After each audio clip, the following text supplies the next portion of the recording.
GK గారు is a very good human being. ఆయన ఇలాంటి మాల్స్ ఎన్నో కట్టాలని కోరుకుంటున్నాను. ఆయనకి నా సపోర్ట్ ఎప్పుడూ ఉంటుంది. పొద్దున్నే ఆ ఏసీపీ నన్ను కలిసి నీకు ఇంకో స్వీట్ న్యూస్ చెప్పమన్నాడు.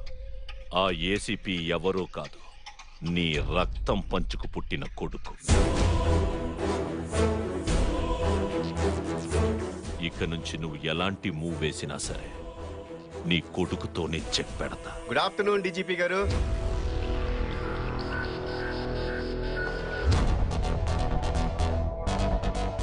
స్వీట్లు తీసుకోండి సార్.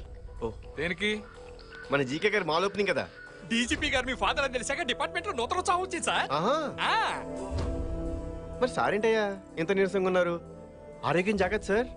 ముందు ముందు ఇలాంటి స్వీట్ న్యూస్లు చాలా వినాలి. వస్తాను సార్.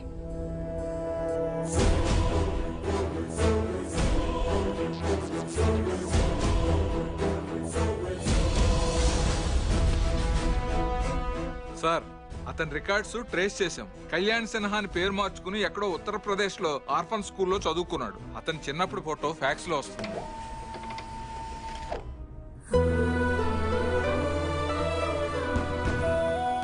అదిగో ఆ తార చూచుడు.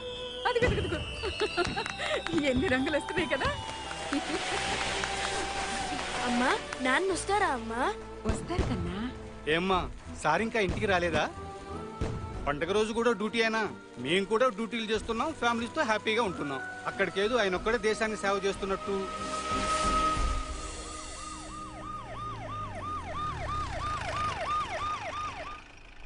మార్నింగ్ ఎర్లీగా వచ్చా. Okay sir.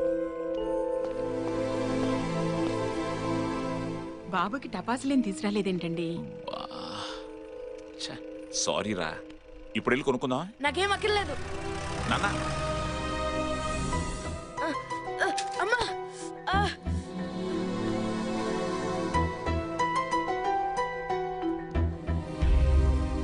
తండ్రి అనేవాడు కొడుక్కి ఫ్రెండ్గానో గైడ్గానో ఉంటాడు. నాకు మాత్రం ఆల్బంలో ఫోటోలా, ప్రోగ్రెస్లో సంతకంలా మిగిలిపోయాడు. సంతోషమైనా బాధైనా అన్నింట్లోనూ అమ్మే నాకు తోడుగా ఉండేది. నువ్వు చదువుకో నాన్న, ఇప్పుడే వస్తాను. అమ్మా ఏమైందమ్మా? అమ్మా ఏమైంది? ఆ స్క్వాడ్ కూడా ఇమిడియట్ గా. నాన్న అమ్మ పడిపోయింది, వెంటనే హాస్పిటల్కి తీసుకెళ్ళాలి. త్వరగా రా నాన్న, ప్లీజ్ నాన్న. సార్ అక్కడ పరిస్థితి చాలా సీరియస్ గా ఉంది, మనం వెంటనే వెళ్ళాలి. గురునాథం సార్, మా ఆవిడికి పెయిన్ స్టార్ట్ అయినట్టు సార్. అర్జెంట్ గా హాస్పిటల్కి తీసుకెళ్ళాలి. మీరు బాబుతో వెళ్ళండి. అలాగే నేను అరగంటలో వచ్చేస్తాను. Okay sir. Come on, move. Get in.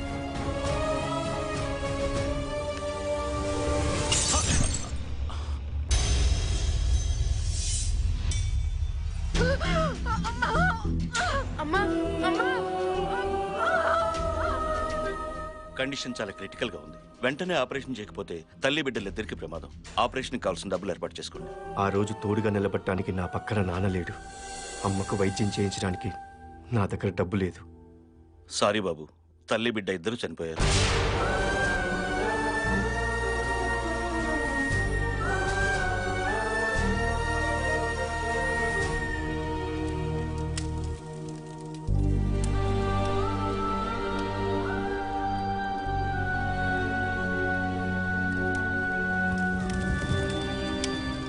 ఆ రోజు నా భార్య దగ్గరికి వెళ్ళలేని పరిస్థితి నాది. చెప్పినా అర్థం చేసుకోలేని వయస్సు వాడిది. నా మీద కోపంతో ఇంటి నుంచి వెళ్ళిపోయాడు. ఒక పోలీస్ ఆఫీసర్గా మీ బాధ్యత కరెక్ట్, కొడుగ్గా తన బాధ కరెక్ట్. ఎప్పటికైనా మిమ్మల్ని అర్థం చేసుకుంటాడు సార్.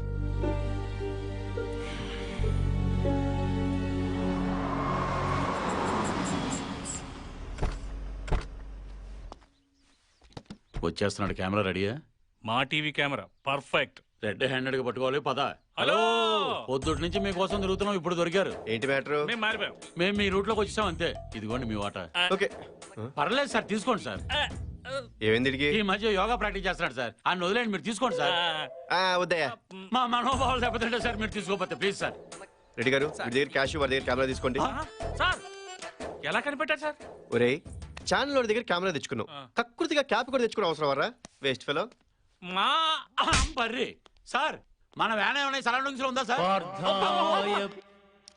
నమస్తే సార్, నేను కావ్య ఫాదర్ని. హలో సార్, కావ్య ఎక్కడండి?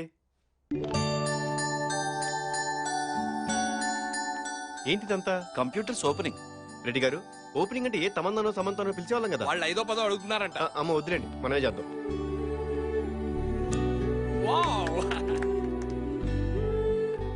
ఆ పిల్లలంతా ఎవరండి? ఆర్ఫన్స్ బాబు. వీళ్ళు తనలాగే హ్యాండిక్యాప్డ్, తనలాగే కాన్ఫిడెంట్ గా లైఫ్ లీడ్ చేయాలని చెప్పి ఆ పిల్లల్ని దత్తత తీసుకుని తన సంపాదనతోనే చదివిస్తుంది.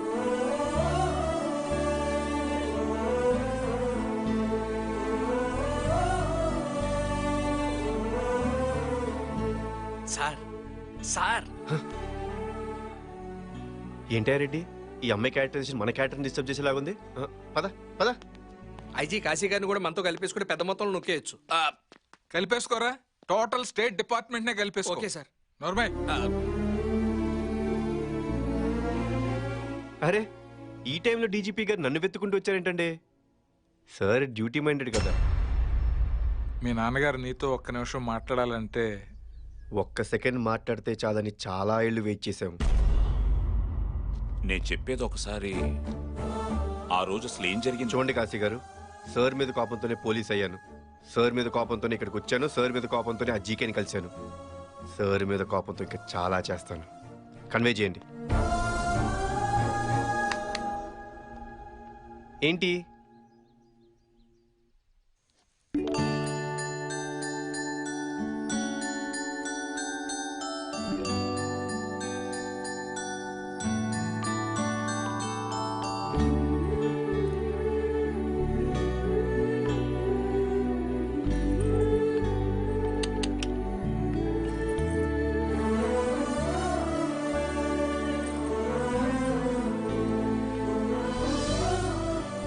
అమ్మా, ఇది చెల్లికి బాగుంటుంది కదా? చెల్లె పుడుతుందని నీకెలా తెలుసు కన్నా? నాకు చెల్లె పుడుతుంది.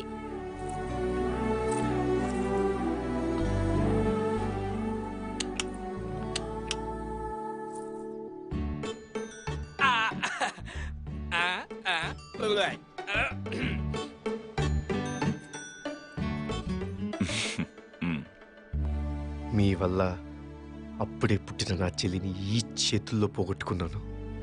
మళ్ళీ దేవుడు నాకు అలాంటి రిలేషన్ ఇచ్చాడు. నేను చాలా హ్యాపీగా ఉన్నాను. మీరు మళ్ళీ నా లైఫ్లోకి వచ్చి ఆ హ్యాపీనెస్ని దూరం చేయకండి.